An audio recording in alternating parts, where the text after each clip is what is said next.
Prokuroria themelore e Ferizajt ka bërë të ditur në konferencën e jashtëzakonshme sot se dy persona të panjohur deri tani dyshohet se e kanë kryer vrasjen e Muhamet Likës në orët e vonshme të së martës në hyrje të ndërtesës ku banonte rrështeri policor në Kaçanik. Kryeprokurori Burim Qerkini ka thënë se dy të dyshuarit janë xhiruar nga kamerat, por se nuk janë identifikuar për shkak se mbanin kapela. Domthonë se ka dhënë fillim që nga provat të cilat janë mbledh, shihen dy persona të cilët kanë ikur nga vendi i ngjarjes. Domethënë nga banesa ku edhe ka ndodhur rasti tragjik, nga ajo që shihet deri më tani është që kanë ikur nga vendi i ngjarjes në këmbë, nuk kemi të dhëna që kanë shfrytzuar më vonë ndonjë vetur apo ndonjë mjet tjetër për ikjen nga vendi i ngjarjes.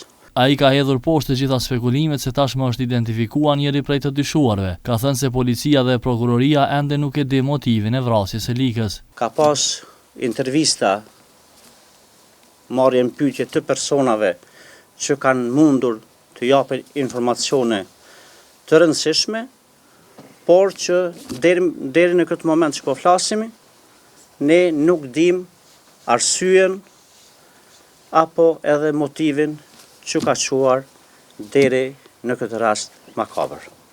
Ismet Rahmani, i cili ishte prokuror kujdestar mbrëm kur u raportua rasti, ka kërkuar nga të gjithë qytetarët që të bashkëpunojnë me policinë dhe prokurorinë. Situata ka qenë kësaj, personi, domethënë viktima, ka marrë vetëm një goditje, ajo goditje ka qenë tej shpuse dhe realisht ai nuk ka pas antiplum, ka qenë person zyrtar në kryen e detyrës zyrtare në një orar të pasditës të zakonshëm dhe gjatë kthimit të tij nga puna në banesën e tij edhe ka ardhur deri te rasti të cilin veç e elaboruar në pika të shkurta kryeprokuror. Ata kanë hedhur poshtë raportimet se vrasja mund të jetë lidhur me një sulm të para 4 viteve në lokalin e Likës ose me ndonjë çështje të punës profesionale si zyrtar policor. Ceremonia e varrimit të ndjerit do të mbahet sot rreth orës 17 në varrezat e dëshmorëve në Kaçanik, kanë njoftuar familjarët përmes rrjeteve sociale.